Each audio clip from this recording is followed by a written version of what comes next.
지금부터 사랑과 기도로 만들어가는 생명 있는 방송 CHB 크리스찬 헤럴드 방송을 시작합니다. 매일 새벽 4시, 매일 밤 11시 하루의 시작과 마무리를 함께하는 크리스찬 헤럴드 방송은 하나님께서 선물로 주시는 오늘 하루를 소망으로 열면서 오늘도 하나님을 섬기며 영혼을 사랑하는 복된 하루가 되시기를 바랍니다.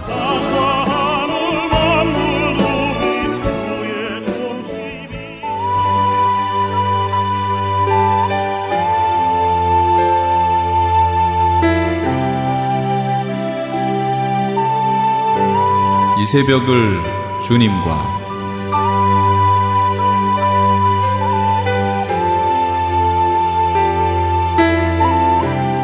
크리스천 헤럴드의 청자 여러분 안녕하셨습니까? 이 새벽을 주님과 정대철 목사입니다. 오늘도 주님의 은혜 가운데 평안히 주무셨습니까?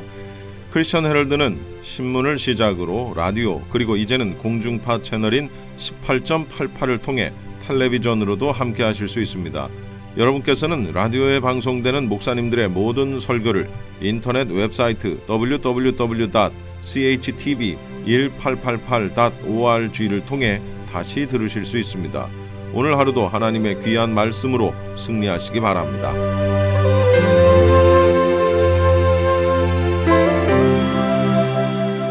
이 시간에는 먼저 오늘의 복음을 사랑한 방송 선교사님의 귀한 말씀입니다. 오늘 주시는 말씀은 사란의 골로새 4장 7절에서 18절까지의 말씀으로 예수 그리스도 안에서 갇힌 자 된 신실한 일꾼들 이란 제목의 말씀으로 들으시겠습니다. 골로새 4장 7절에서 18절까지의 말씀입니다. 두기고가 내 사정을 다 너희에게 알려주리니 그는 사랑받는 형제요 신실한 일꾼이요 주 안에서 함께 종이 된 자니라. 내가 그를 특별히 너희에게 보내는 것은 너희로 우리 사정을 알게 하고 너희 마음을 위로하게 하려 함이라. 신실하고 사랑을 받는 형제 오네시모를 함께 보내노니 그는 너희에게서 온 사람이라. 그들이 여기 일을 다 너희에게 알려주리라. 나와 함께 갇힌 아리스다고와 바나바의 생질 이 마가에 대하여 너희가 명을 받았음에 그가 이르거든 영접하라. 유스도로 하는 예수도 너희에게 문안하느니라. 그들은 할레파이나 이들만은 하나님의 나라를 위하여 함께 역사하는 자들이니 이런 사람들이 나의 위로가 되었느니라. 그리스도 예수의 종인 너희에게서 온 에바브라가 너희에게 문안하느니라. 그가 항상 너희를 위하여 애써 기도하여 너희로 하나님의 모든 뜻 가운데서 완전하고 확신 있게 서기를 구하나니 그가 너희와 라오디아게아에 있는 자들과 히에라볼리에 있는 자들을 위하여 많이 수고하는 것을 내가 증언하노라. 사랑받는 의사 누가와 데마가 너희에게 문안하니라. 라오디게아에 있는 형제들과 룸바와 그 여자의 집에 있는 교회에 문안하고 이 편지를 너희에게서 읽은 후에 라오디게아인의 교회에서도 읽게 하고 또 라오디게아로부터 오는 편지를 너희도 읽으라. 기뽀에게 이르기를 주 안에서 많은 직분을 삼가 이루라고 하라. 나 바울은 친필로 문안하노니 내가 메인 것을 생각하라. 은혜가 너희에게 있을지어다. 아멘. 본문에는 예수 그리스도 안에서 갇힌 바 되고 하나님의 나라를 위하여 함께 역사하며 항상 기도하는 동역자들의 모습이 나타나 있습니다. 바울과 함께 예수 그리스도 안에서 갇힌 일꾼들인 아리스다고 마가 유스도로 하는 예수는 바울과 함께 세계를 정복하려는 그리스도에게 사로잡힌 자들이었습니다. 그들은 복음 때문에 감옥에 가기도 했으며 바울이 주의 복음을 전하는 일에 있어 곤란 중에도 도움이 되는 좋은 위로의 동역자들이었습니다. 본문 말씀 골로새 4장 9절의 말씀은 신실하고 사랑을 받는 형제 오네시모를 함께 보내노니 그는 너희에게서 온 사람이라. 그들이 여기를 다 너희에게 알려주리라. 아멘. 특별히 전도자 바울은 오네시모에 향한 믿음과 사랑과 복음 안에서 신뢰하는 것을 보겠습니다. 빌레몬서 1장 8절에서 25절까지의 말씀입니다. 이러므로 내가 그리스도 안에서 아주 담대하게 내게 마땅한 일로 명할 수 있으나 도리어 사랑으로서 간구하노라. 또 예수 그리스도를 위하여 갇힌 자 되어 갇힌 중에서 낳은 아들 오네시모를 위하여 내게 간구하노라. 그가 전에는 내게 무익하였으나 이제는 나와 내게 유익함으로 내가 그를 돌려보내노라. 내게 그를 돌려보내노라. 그는 내 신복이라. 그를 내게 머물러 있게 하여 내 복음을 위하여 갇힌 중에서 내 대신 나를 섬기게 하고자 하나 다만 내 승낙이 없이는 내가 아무것도 하기를 원하지 아니하노니 이는 너의 선한 일이 억지같이 되지 아니하고 자의로 되게 하려 함이라.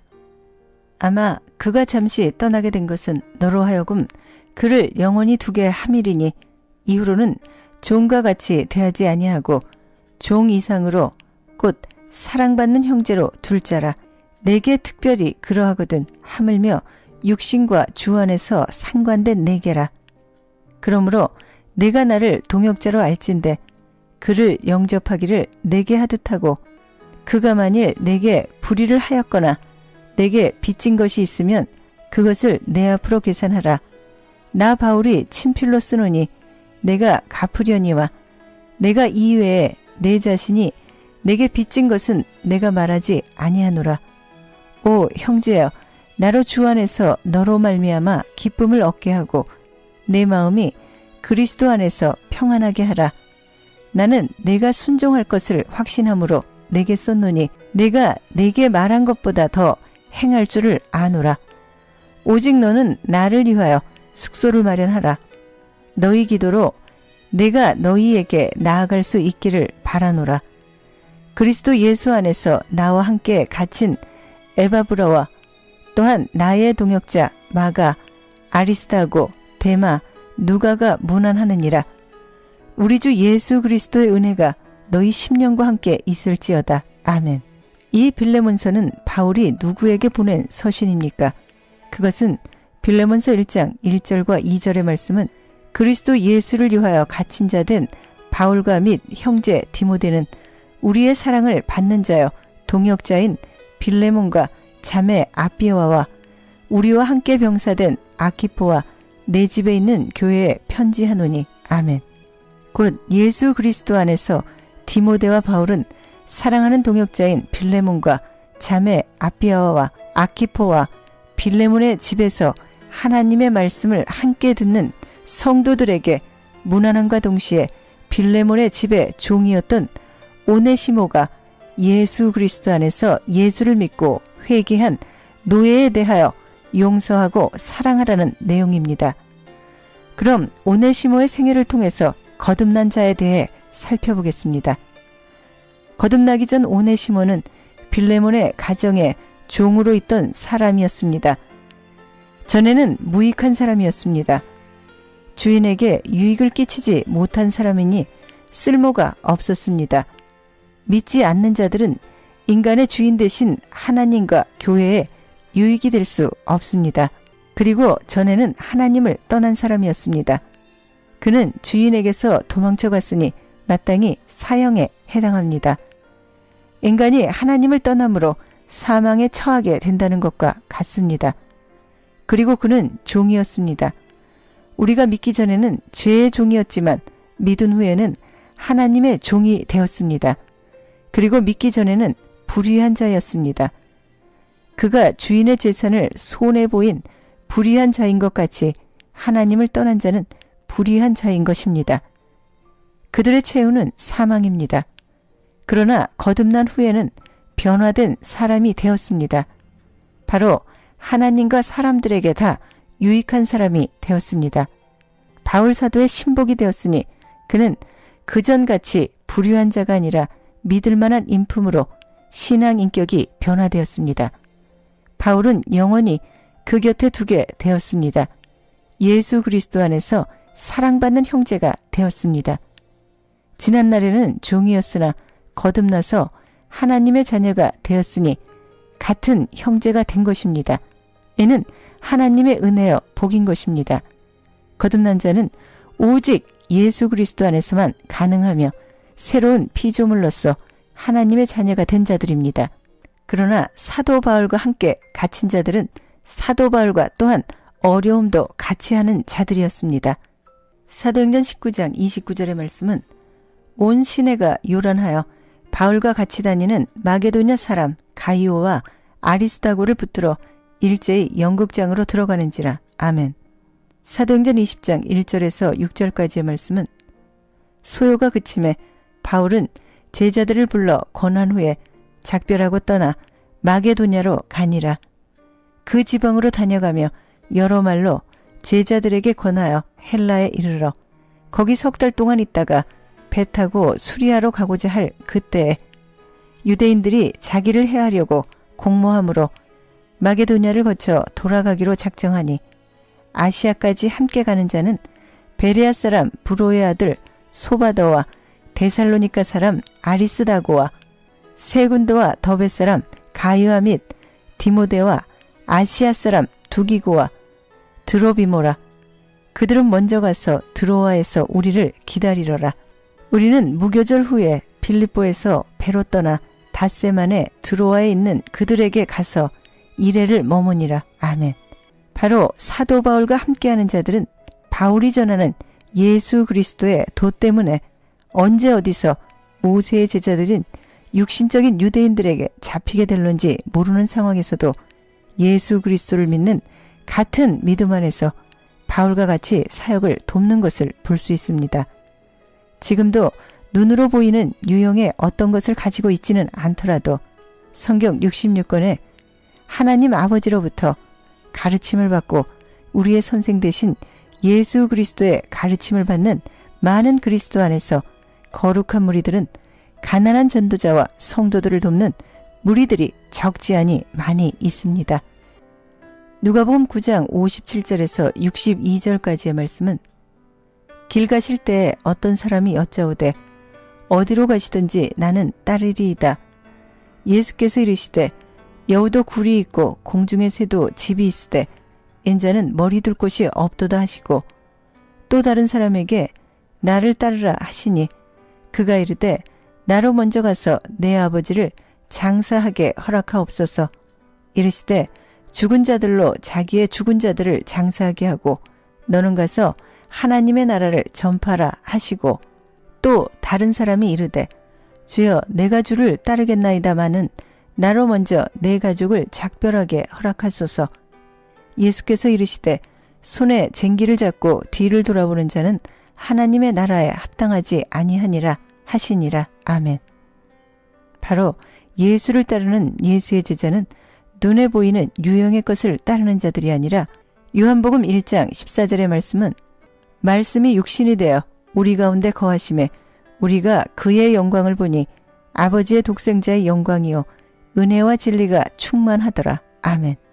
이것을 확실하게 보고 예수를 따르는 자들입니다.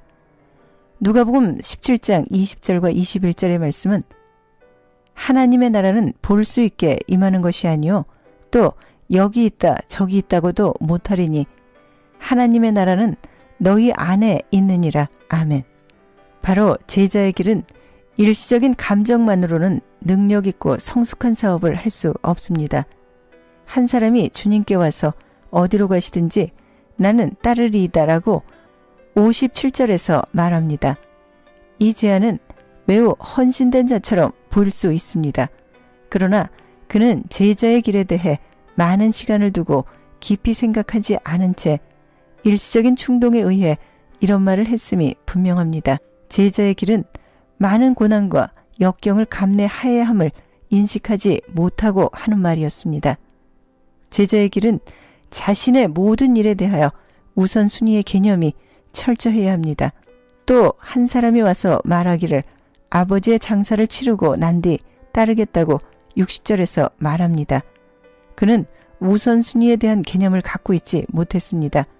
죽은 자를 장사 지내는 일과 하나님 나라를 전파하는 일은 다 중요할 수 있습니다. 그러나 제자의 관점에서는 분명한 우선순위가 정해집니다. 최우선순위는 복음 증거자가 되는 일입니다. 그러므로 누가복음 9장 61절과 62절의 말씀은 또 다른 사람이 이르되 주여 내가 주를 따르겠나이다마는 나로 먼저 내 가족을 작별하게 허락하소서. 예수께서 이르시되 손에 쟁기를 잡고 뒤를 돌아보는 자는 하나님 나라에 합당하지 아니하니라 하시니라. 아멘. 제자의 길은 모든 것을 버려야 합니다. 가족에게 작별 인사를 한 뒤 주님을 따르겠다는 사람을 향하여 손에 쟁기를 잡고 뒤를 돌아보는 자는 하나님 나라에 합당하지 아니하니라라고 주님은 말씀하셨습니다. 자신을 버리고 가족을 잊어버리고 세상을 버린 자라야만 제자된 의무를 다할 수 있습니다. 모든 것을 버리지 못한 자는 되돌아갈 수 있기 때문입니다. 제자의 길은 혹독한 값을 치러야만 가능합니다. 왜냐하면 목숨을 버릴 경우도 있을 수 있기 때문입니다. 창세기 41장 50절과 52절의 말씀은 흉년이 들기 전에 요셉에게 두 아들이 나되 곧 온의 제사장 보디베라의 딸 이스낫이 그에게서 낳은지라. 요셉이 그의 장남의 이름을 므낫세라 하였으니 하나님이 내게 내 모든 고난과 내 아버지의 온 집 일을 잊어버리게 하셨다 하며 차남의 이름을 에브라임이라 하셨으니 하나님이 나를 내가 수고한 땅에서 번성하게 하셨다 함이었더라. 아멘. 하나님께 쓰임받는 자는 절대적으로 하나님을 의지하며 하나님의 일이 이루어지기를 간절히 소망하는 가운데 자기 자신을 드립니다. 요한복음 4장 34절의 말씀은 예수께서 이르시되 나의 양식은 나를 보내신 이의 뜻을 행하며 그의 일이 온전히 이루는 이것이니라. 아멘. 바로 예수 그리스도 안에서 갇힌 자된 일꾼들은 예수가 메시아인 것을 만난 자들은 기쁨으로 구원의 우물을 길어 타인의 유익을 위하여 나누어주는 자들입니다. 요한복음 4장 10절에서 26절까지의 말씀은 예수께서 대답하여 이르시되 내가 만일 하나님의 선물과 또 내게 물 좀 달라 하는 이가 누구인 줄 알았더라면 내가 그에게 구하였을 것이요. 여자가 이르되 주여 물기를 그릇도 없고 이 우물은 깊은데 어디서 당신이 그 생수를 얻겠사옵나이까. 우리 조상 야곱이 이 우물을 우리에게 주셨고 또 여기서 자기와 자기 아들들과 짐승이 다 마셨는데 당신이 야곱보다 더 크니이까. 예수께서 대답하여 이르시되 이 물을 마시는 자마다 목마르려니와 내가 주는 물을 마시는 자는 영원히 목마르지 아니하리니 내가 주는 물은 그 속에서 영생하도록 솟아나는 샘물이 되리라. 여자가 이르되 주여 그런 물을 내게 주사 목마르지도 않고 또 여기 물 기르러 오지도 않게 하옵소서. 여자가 이르되 그런 물을 내게 주사 목마르지도 않고 또 여기 물 기르러 오지도 않게 하옵소서. 이르시되 가서 내 남편을 불러오라. 여자가 대답하여 이르되 나는 남편이 없나이다. 예수께서 이르시되 내가 남편이 없다 하는 말이 옳도다. 너에게 남편 5이 있었고 지금 있는 자도 내 남편이 아니니 내 말이 참되도다. 여자가 이르되 주여 내가 보니 선지자로소이다. 우리 조상들은 이 산에서 예배하였는데 당신의 말은 예배할 곳이 예루살렘에 있다 하더이다. 예수께서 이르시되 여자여 내 말을 믿으라. 이 산에서도 말고 예루살렘에서도 말고 너희가 아버지께 예배할 때가 이르리라. 너희는 알지 못하는 것을 예배하고 우리는 아는 것을 예배하노니 이는 구원이 유대인에게서 남이라. 아버지께 참되게 예배하는 자들은 영과 진리로 예배할 때가 오나니 곧 이때라. 아버지께서는 자기에게 이렇게 예배하는 자를 찾으시니라. 하나님은 영이시니 예배하는 자가 영과 진리로 예배할지니라.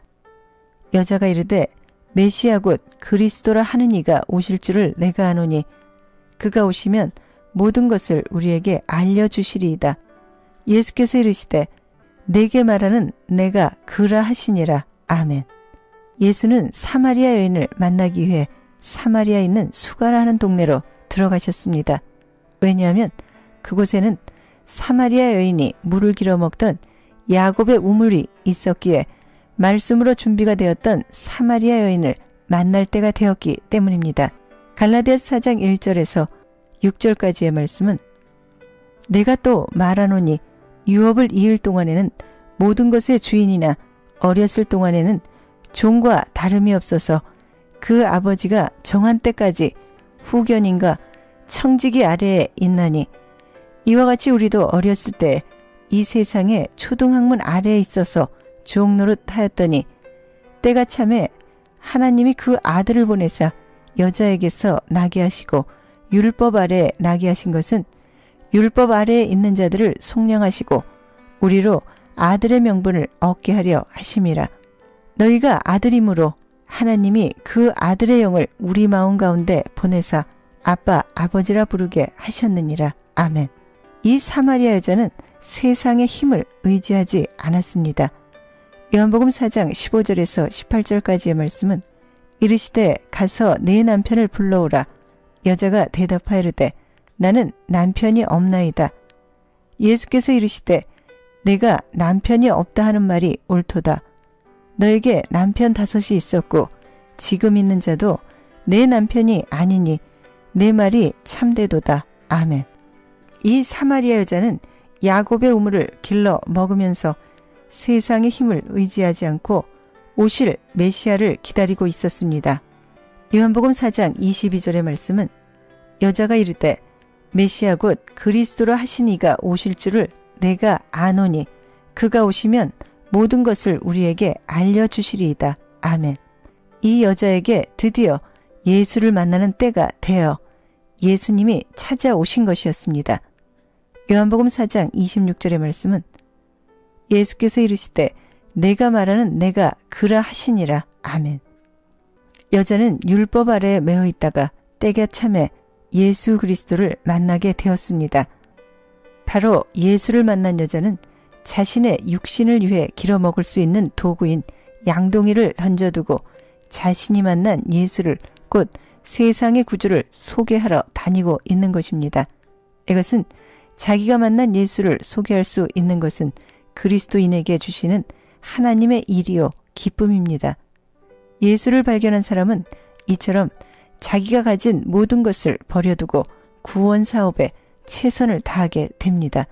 바로 이런 자들이 바울처럼 주의 복음을 전하는 일에 어떤 환난 중에서도 도움이 되는 좋은 위로의 동역자들입니다. 이런 자들은 예수 그리스도 안에서 갇힌 자들에게 복음을 위해 동역합니다. 사람들의 인정을 받는 것보다 하나님께 인정을 받는 것이 중요합니다. 그러나 하나님께 인정을 받는 동시에 사람으로부터도 인정을 받는 것은 더욱 좋을 것입니다. 골로새서 4장 12절의 말씀은 그리스도 예수의 종인 너희에게서 온 에바브라가 너희에게 문안하느니라. 그가 항상 너희를 위하여 애써 기도하여 너희로 하나님의 뜻 가운데서 완전하고 확신 있게 서기를 구하나니. 아멘. 우리 모두는 예수 그리스도 안에서 완전하고 확신 있게 서야 합니다. 이 에바브라는 골로새서 교회의 창설자로서 사랑과 봉사에 모범적이었고 성령 안에서 기도하는 신실한 모범적인 일꾼으로 주를 위해 봉사한 신앙인이었습니다.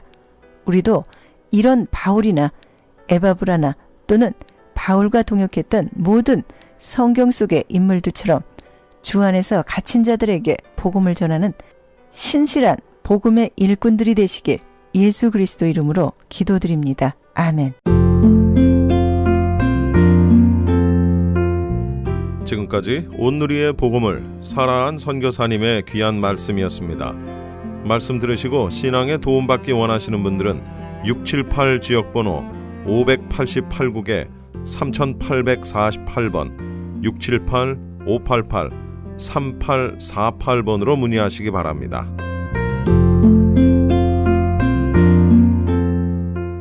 이어서 프레이즈 교회의 요한계시록 강해입니다. 계시록 4장과 5장을 본문으로 하늘 보좌라는 제목의 설교 말씀입니다. 오늘은 이제 4장, 5장 두 장을 같이 맞물려서 하도록 하겠습니다.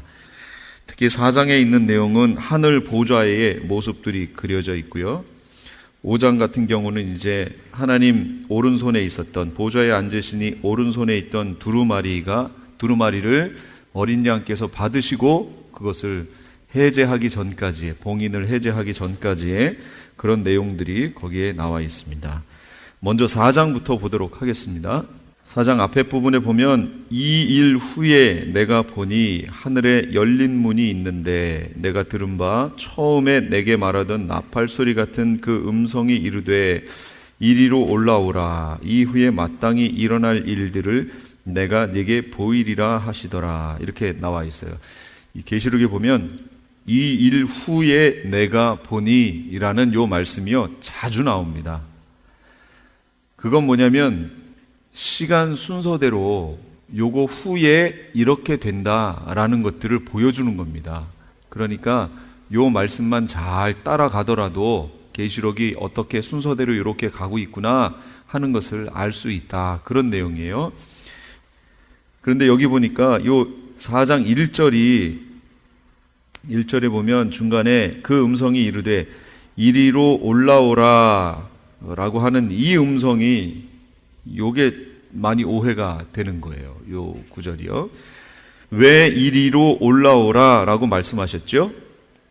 이후에 마땅히 일어날 일들을 내가 네게 보이리라.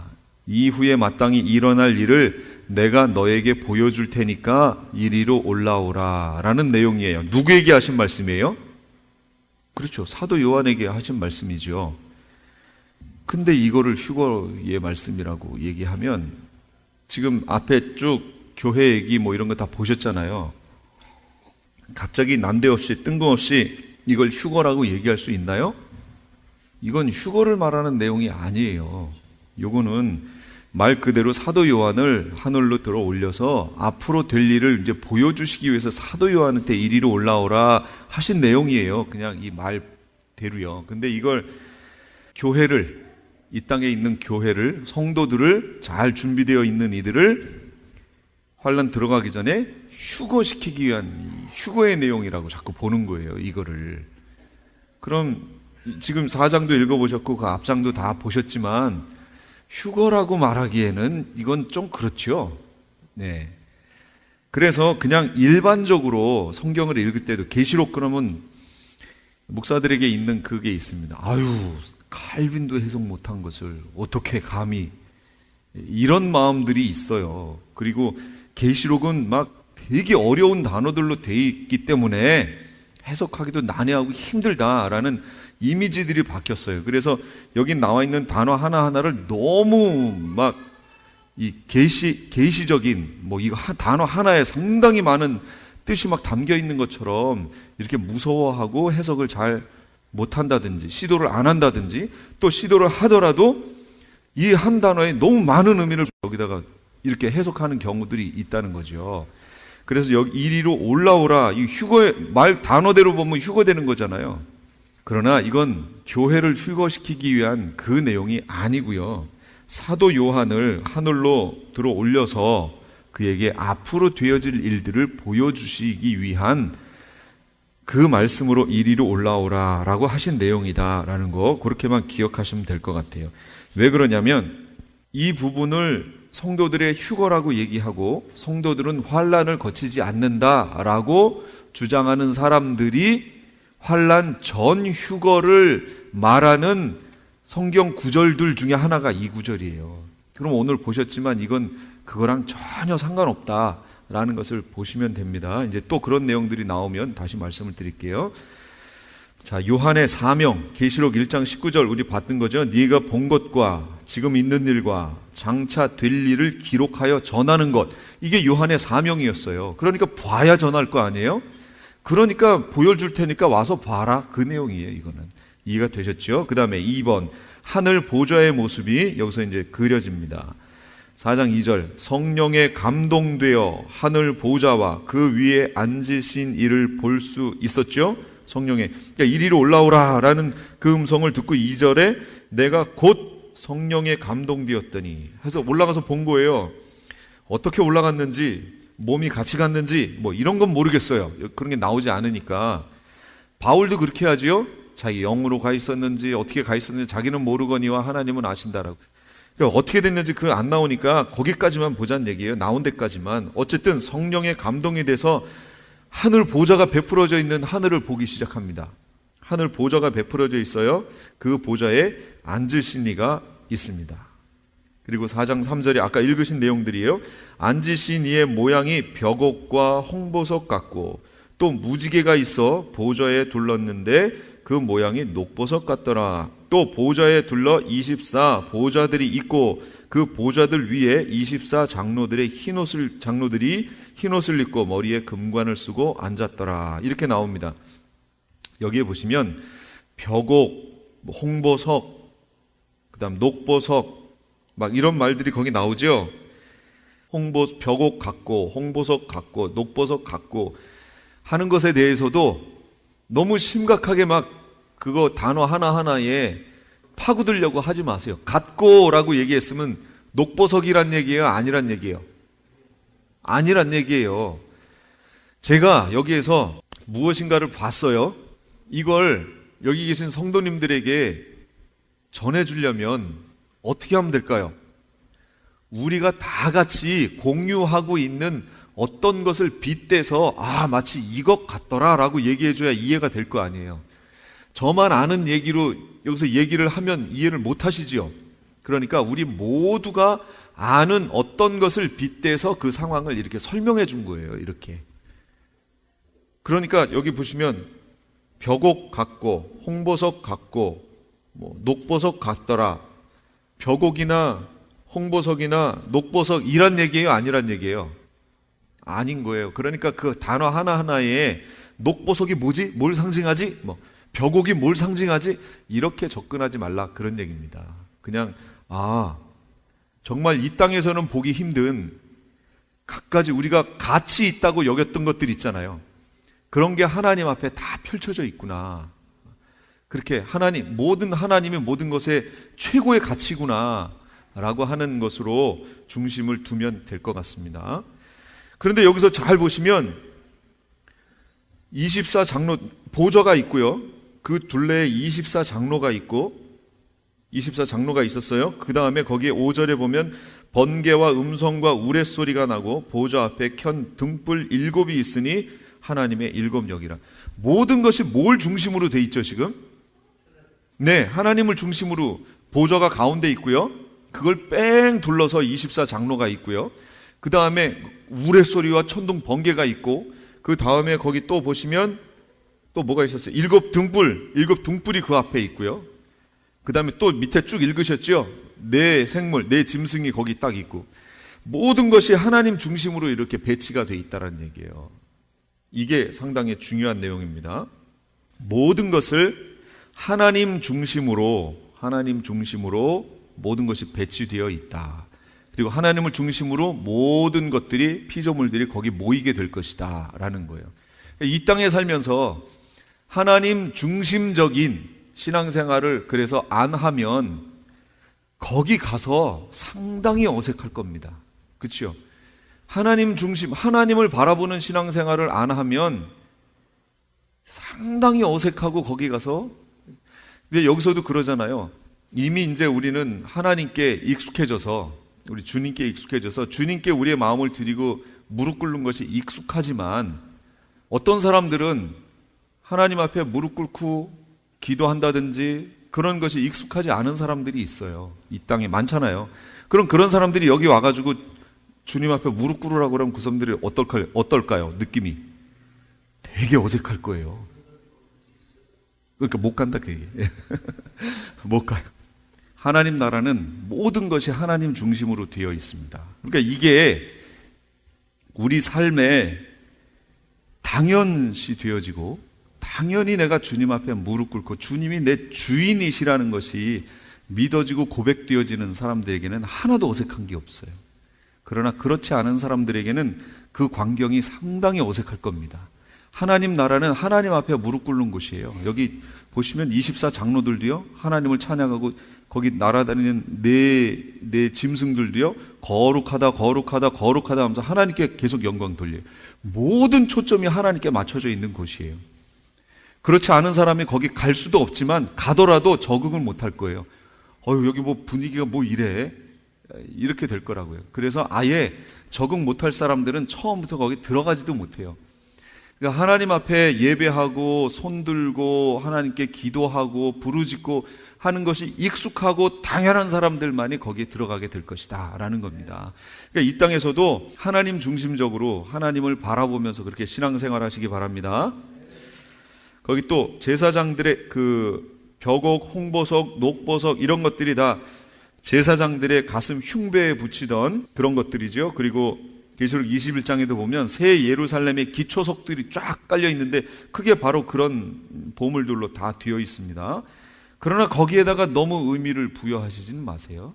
그냥 거기까지만 그냥 보세요. 보좌 주변을 우리가 봤습니다. 그런데 그 보좌 주변에 보면 4장 5절이에요. 보좌 앞 7 등대가 나옵니다. 하나님의 7 영이라 그런 얘기가 나오는데 거기에 보면 구약 성막의 금촛대를 상징한다 그렇게 제가 써놨습니다. 이거 보세요. 여기에 보시면 제가 구약 성막을 여기다가 보여드립니다. 저게 구약 성막이에요. 자, 요 왼쪽 편에 있는 요것들은요, 요 레이저 보이시죠? 네, 요쪽은 모형을 그려놓은 거고요. 그 다음에 요쪽은 그 안에 있는 것들을 도면화해 놓은 겁니다. 이렇게. 그러나 실상은 이렇게 되어 있습니다. 동서남북이요. 이렇게 되어 있어요. 근데 그걸 이렇게 지금 보여드리는 거예요. 이걸로 보여드리는 게 더 낫죠. 이쪽이 동쪽입니다. 동쪽이 출입문이 있어요. 일로 들어갑니다. 그럼 여기에 번제단이에요. 이게 물두멍이고요. 그 다음에 이제 이 전체가 성막이에요. 정체가 성막으로 들어가면 번제단이 있고 물두멍이 있고, 그 다음에 이제 여기로 들어가면 여기 이제 성소입니다. 그리고 이 안으로 더 들어가면 여기 지성소입니다. 예수님이 돌아가셨을 때 휘장이 찢어졌다라는 것이 어디 있는 건가요? 이건가요? 예, 여기를 얘기하는 겁니다. 여긴 지성소에 지극히 거룩한 곳이에요. 여기도 대제사장이 1년에 한 번밖에 못 들어가요. 그것도 대제사장이 자기를 위해서 희생제 다 번제를 드려야 되고요. 그 죄가 하나님 앞에 용서받아야 여기 가서 살아나오지요. 이걸 하다 마음이라든지 아직 용서받지 않은 어떤 것들이 남아있으면 들어가서 그냥 죽어요. 그러면 우리 대제사장이 돌아가셨네? 어떻게 해요? 끌어내야죠.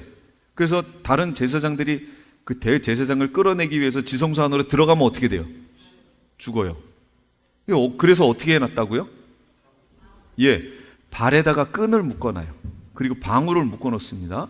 대제사장이 그 안에서 움직이면 딸랑딸랑 소리가 나면 대제사장이 이를 보고 있구나. 근데 소리가 안 나요. 어떻게 된 거예요? 죽은 거예요. 그럼 들어갈 수 없으니까 밖에서 끈으로 이렇게 끄집어냅니다. 이렇게 돼 있어요. 여긴 지극히 거룩한 곳이에요. 이게. 근데 여기 지성소하고 성소를 봤는데 지성소 말고 성소에 보면 7 금촛대가 여기 있습니다. 요게 상징했던 게 지금 오늘 여기 본문에 나와 있는 4장 5절에 보좌 앞에 켠 등불 7이 있으니 이는 하나님의 7 영이라 하는 게 바로 이걸 얘기하는 거예요. 히브리서 8장 5절에 보면 그들이 섬기는 것은 하늘에 있는 것의 모형과 그림자라. 모세가 장막을 지으려 할 때에 지시하심을 얻음과 같으니 이르시되 삼가 모든 것을 산에서 내게 보이던 본을 따라 지으라 하셨느니라. 그랬어요. 이거 하늘에 있는 것의 모형과 그림자예요. 지금 보셨던 그 성막과 성소가 하늘에 있는 것의 모형과 그림자였다라는 겁니다. 이게. 그러니까 하늘이 이렇게 생겼다는 거예요.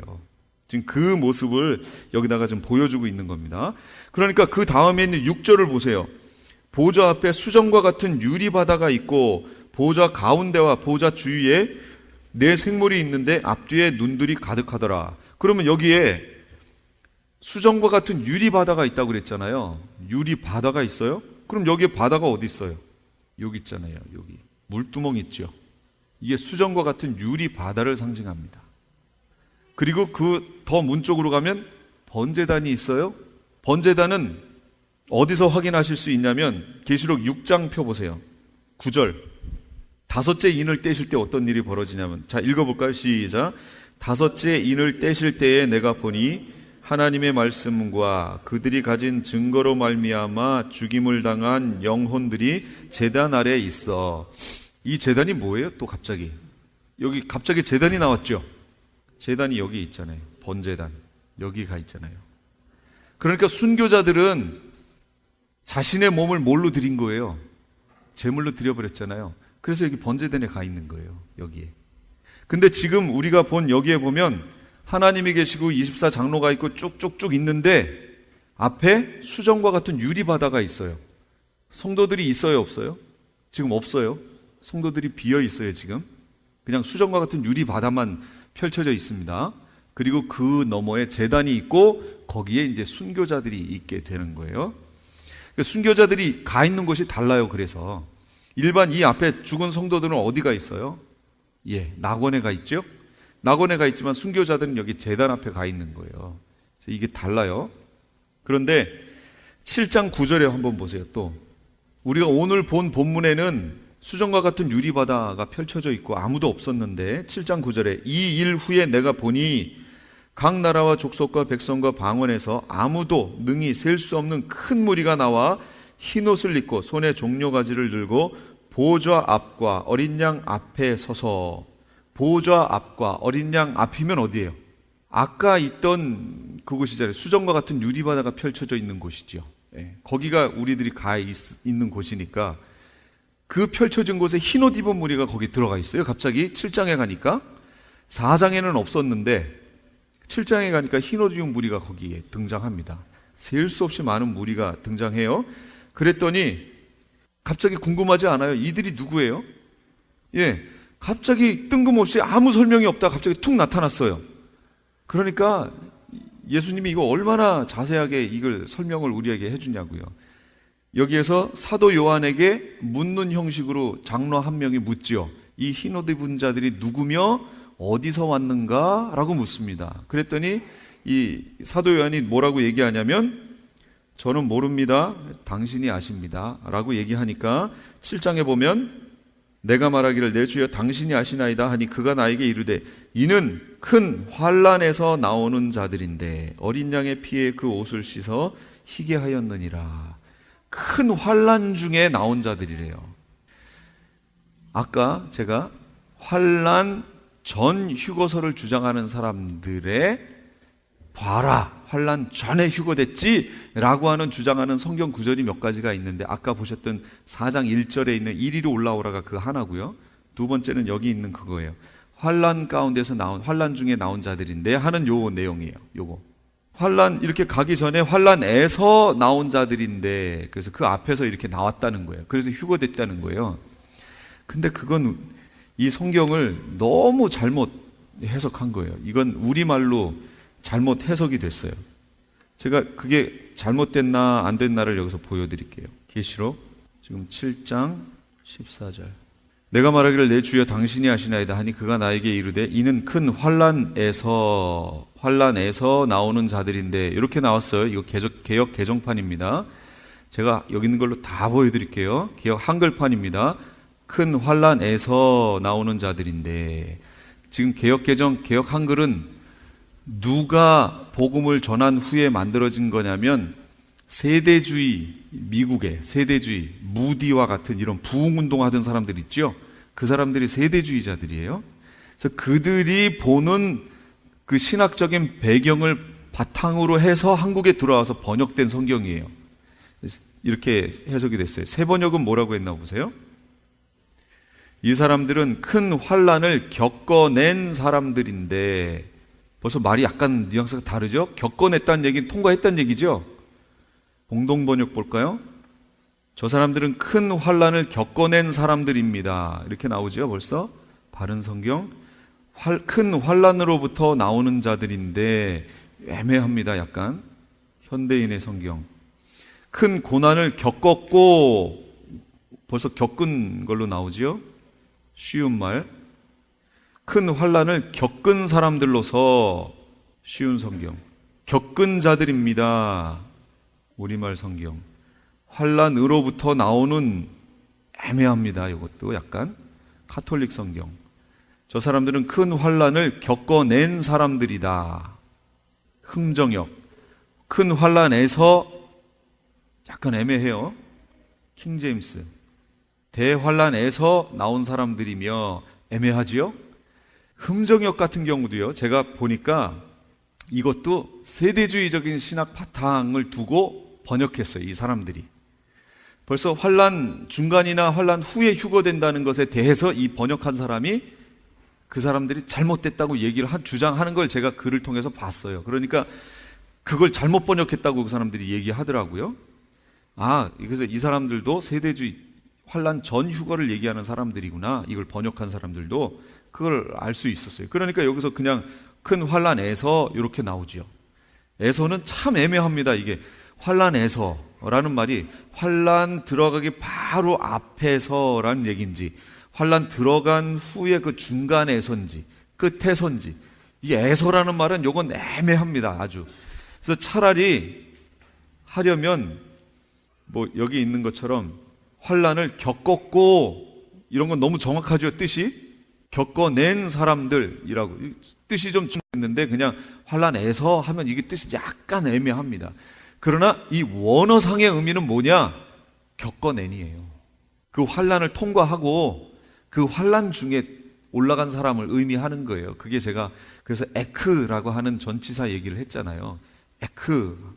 그러니까 여기 있는 사람들은 환난을 겪어서 그 안에서 휴거된 사람들이다 라는 것을 기억하시면 됩니다. 여기 지금 7장에 있는 이 사람들은요. 그러니까 이 7장에 있는 내용은 그 전체를 아우르는 그런 내용이 이제 그쪽 가면 더 자세하게 말씀드릴게요. 그래서 4장에서는 수정과 같은 유리바다에 아무도 없는데 7장에 가보니까 거기에 사람들이 능히 셀 수 없는 무리가 거기에 꽉 차 있어요. 자, 이것이 15장으로 가면 또 말이 더 자세하게 나옵니다. 15장으로 제가 가볼까요? 15장 2절로 가보면 또 내가 보니 불이 섞인 유리바다 같은 것이 있고 짐승과 그의 우상과 그의 이름의 수를 이기고 벗어난 자들이 유리바다 가에 서서 하나님의 검은 고를 가지고 여긴 더 정확하게 나와요. 이제 자, 유리바다는 유리바다인데 불이 섞인 유리바다래요. 그러니까 이게 뭐냐면 유리바다가 펼쳐져 있는데 지금 밑에서는 불이 있다는 거예요. 휴거되어 올라간 사람들이 14장이 휴거거든요. 추수된 장이고 15장은 휴거된 사람들이 위에 가서 지금 보는 장면이에요. 밑에 지금 지구에 불이 붙었어요. 우주에 불이 붙은 거예요. 한마디로. 그 위에 올라가서 구원받은 사람들이 그 광경을 바라보며 지금 찬양하는 모습이에요. 이게 보세요. 거기 너무 정확하죠? 짐승과 그의 우상과 그의 이름의 수를 이기고 벗어난 자들이 짐승과 우상과 그의 이름의 수가 시행되는 게 언제예요? 전 3년반이에요? 후 3년반이에요? 후 3년반이거든요. 이제 그걸 제가 또 계속 설명드릴게요. 후 3년반이니까 이 사람들은 지금 후 3년반을 거치고 나서 이기고 올라간 사람들이잖아요. 그러니까 환난을 거쳐야죠. 그러니까 인터넷이나 이런 데 보시고 환난 전에 휴거한다는 내용 자꾸 내가 가서 봤다, 누굴 만났다, 들었다 이런 얘기에 현혹되시면 안 돼요. 계시록에 있는 말씀대로 그냥 따라가시면 됩니다. 마지막 때는 미혹의 영이 쫙 퍼진다고 그랬거든요. 그러니까 미혹의 영을 따라가시면 안 돼요. 그래서 바울이 뭐라고 그랬어요? 봤다, 들었다, 만났다, 우리가 너에게 쓴 편지로나 쉽게 동심하거나 이러지 말아라 라고 얘기했잖아요. 뭐가 있을 거라고요? 예수님 오시기 전에 미혹이 먼저 있을 것이고 배교가 있을 것이고 적그리스도가 드러나고 그 다음에 예수님 오신다 그러잖아요. 그러면서 예수님이 하나님의 나팔과 천사장의 소리로 임하신다는 거예요. 그때 이제 우리가 휴거된다고 얘기하셨잖아요. 그러니까 순서가 어떻게 돼요? 미혹하는 일이 먼저 있을 거예요. 그 다음 배도하는 일이 있을 거라고요. 그 다음 적그리스도가 나와야죠. 적그리스도는 후 3년 만에 나오잖아요. 사실은 알려지게 나오는 건 후 3년 만. 물론 7년 환란 기간이 적그리스도의 기간이지만 적그리스도라고 하는 것이 전 3년반 기간 동안에는 이스라엘과 맞물려서 이 평화의 사자처럼 마치 이렇게 등장해요. 그러나 후 3년 만에 가서 때와 법을 변개코자 할 것이고 자기의 본색을 이때 드러내거든요. 그 후 3년 반 기간을 얘기하는 거예요. 그러니까 환란을 거쳐야 예수님이 오시고 우리의 휴거도 그때 있다고 바울이 계속 얘기해 주는데, 지금 미혹의 영이 얼마나 많은지 몰라요. 그래서 인터넷 찾아보실 필요도 없어요. 제가 다 찾아봤어요. 찾아보시지 마세요. 현혹됩니다. 기도하는데 하늘로 올라갔다, 예수님을 만났다, 이런 얘기가 얼마나 많은지 몰라요 지금. 그러면서 때가 다 됐으니까 준비하라고, 환란 들어가기 전에 휴거된다고, 이런 얘기 많아요. 안 됩니다. 성경하고 달라요. 진짜로 달라요. 거기에 미혹되시면 안 돼요. 여기 성경도 쭉 이렇게 찾아보면 그게 아니구나를 바로 알 수 있습니다. 물론 일반 성도가 휴거되는 것보다 먼저 휴거되는 이들이, 휴거가 아니라 승천하는 이들이 있어요. 그건 14만 4천이에요. 그 내용이 어디 있느냐? 제가 이 표지 맨 뒤에다가 해놨죠. 여기 시간표에 다 있어요. 제가 지금 요걸 보고 나가고 있지 않기 때문에 요걸 잘 못 보시는데, 제가 드린 프린트물 제일 뒤 바로 앞장에 보시면 여기 시간표가 다 나와 있습니다. 여기에 보시면 그 내용이 있고요. 제가 여기 자세하게 이제 나중에 여기다 써가면서 설명을 드릴게요. 그 다음 뒷장에는 또 이런 게 있습니다. 이거는 제가 6장 들어갈 때부터 사용을 할게요. 6장. 이건 뭐냐면 요 밑에 또 사건이 있죠. 사건이 있고 옆엔 장수예요. 그래서 이 장은 무슨 사건을 설명한 건지 거기 체크하시면 돼요. 이렇게. 여기 사건 중에서 뭐 후 3년 만을 보고 싶다, 그럼 위쪽에 체크되어 있는 장을 이렇게 보면 바로 나오겠지요. 그걸 이제 요거는 할 겁니다. 그러니까 요건 그때 가서 하기로 하고요.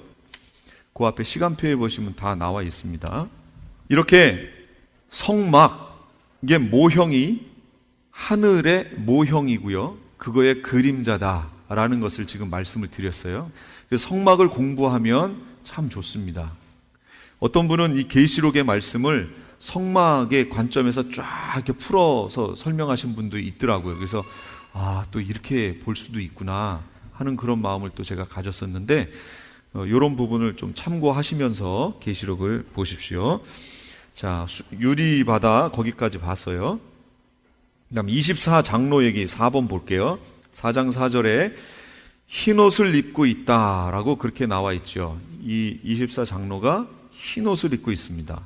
또 보좌에 둘려 24보좌들이 있고 그 보좌들 위에 24장로들이 흰옷을 입고 머리에 금관을 쓰고 앉아있다, 이렇게 얘기합니다. 이게 개역 개정이 그렇고 개역 한글에서는 여기를 뭐라고 그랬나요? 금 면류관을 쓰고 앉았더라, 이렇게 나왔죠. 여기서 면류관은 두 가지입니다. 하나는 디아데마타라고 하는 뜻의 면류관이 있고, 하나는 스테파노스라는 말이 있습니다. 디아데마타는 왕권, 진짜 왕이에요. 왕적인 권세를 말하는 거고, 오늘 본문에 나와 있는 장로들이 쓰고 있는 그 면류관은 왕권을 상징하는 디아데마타의 면류관이 아니고 스테파노스라고 하는 어떤 일을 행한 후에 그거에 대한 상급으로 받는 면류관을 얘기하는 거예요. 생명의 면류관, 의의 면류관, 이런 거 있죠. 그 면류관을 얘기하는 거예요. 장로들이 지금 그걸 쓰고 있는 거예요. 그러니까 이것으로 짐작해 봤을 때 이 장로들은 누구라고 얘기할 수 있을까요? 이 장로들은 사람이었다가 올라간 사람들일까요? 아니면 하늘에 있는 어떤 천사들일까요? 그렇죠. 사람인데 이들이 누군지 모르겠어요. 그래서 이걸 사람들은 어떻게 해석하냐면 구약의 12지파의 수장, 그 다음 신약의 12사도 합해서 24다. 이렇게, 이게 일반적인 얘기예요. 일반적인 얘기지만 이게 만약에 그렇다면 이 24장로 중에 12사도가 앉아 있을 것이고, 그러면 거기에 누구도 있는 거예요. 사도 요한도 앉아 있는 거죠. 그럼 사도 요한은 지금 올라갔죠. 그래서 무슨 일이 벌어지냐면 동시간대에 자신의 모습을 거기서 보고 만약 그렇다면 여기서 물어봤던 이 장로가 누굴 것 같아요? 짐작해 보건대 사도 요한이 물어봤을 것 같아. 사도 요한이 자기한테 이 흰옷 입은 자들이 누구며 어디서 왔는가? 라고 사도 요한에게 물어본 것이 아닌가. 그러니까 이 애매하죠? 동시간대에 같은 장소에 같은 사람이 이렇게 놓일 수 없다. 4차원의 세계가 있지만 이렇게 놓일 수 없다. 뭐 영화에서 막 그렇게 얘기하죠. 서로 만지면 없어진다. 막 뭐 여러 가지 얘기들이 나오는데 여기에 이제 그런 상황이 지금 벌어지는 거예요. 그래서 어떤 사람들은요, 여기 있는 24장로는 사람이 올라간 것이 아니고 하늘에 네 짐승이 있는 것처럼 하나님 보좌 주변에 영적인 어떤 존재 24장로가 있는 것이다. 이렇게 얘기하는 사람들도 있습니다. 그래서 그 사람들은 또 그 나름대로 뭘 얘기를 하겠죠. 그런데 여기 면류관이라는 단어로 봤을 때 천사들에게 스테파노스라고 하는 면류관을 주신 적이 없거든요. 네. 스테파노스는 사람인데 이 땅에서 무슨 일을 하고 하나님 앞에 올라가서 잘했다 하고 칭찬받을 때 받는 것이 스테파노스거든요. 이걸로 봤을 때는 이 사람들은 분명히 사람이었다가 하나님 보좌에 올라간 구원받은 성도의 대표들이다. 이렇게 말하는 것이 일반적입니다. 일반적이에요. 저는 거기까지만 말씀을 드릴게요. 저도 잘 모르겠어요. 그거 뭐 알고 모르는 게 또 중요한 것도 아니니까 그냥 거기까지만 가도록 하죠. 이거에 대해서 다른 데서는 언급이 없으니까 여기까지만 갈게요. 어쨌든 로마서 8장 18절에 생각건대 현재의 고난은 장차 우리에게 나타날 영광과 비교할 수 없다. 지금은 초라하고 고난받지만 장차 받을 영광과 비교할 수 없다라는 거예요. 이 스테파노스라고 하는 면류관이요. 면류관 써요. 그래서 로마서 1장 23절도 썩어지지 아니하는 하나님의 영광을 썩어질 사람과 새와 짐승과 기어다니는 동물 모양의 우상으로 바꾸었느니라. 사람들은 일반적으로 이렇게 하지요. 일반적으로. 그러나 우리는 그렇게 하면 안 되지요. 창조주가 누군지 정확히 알고요.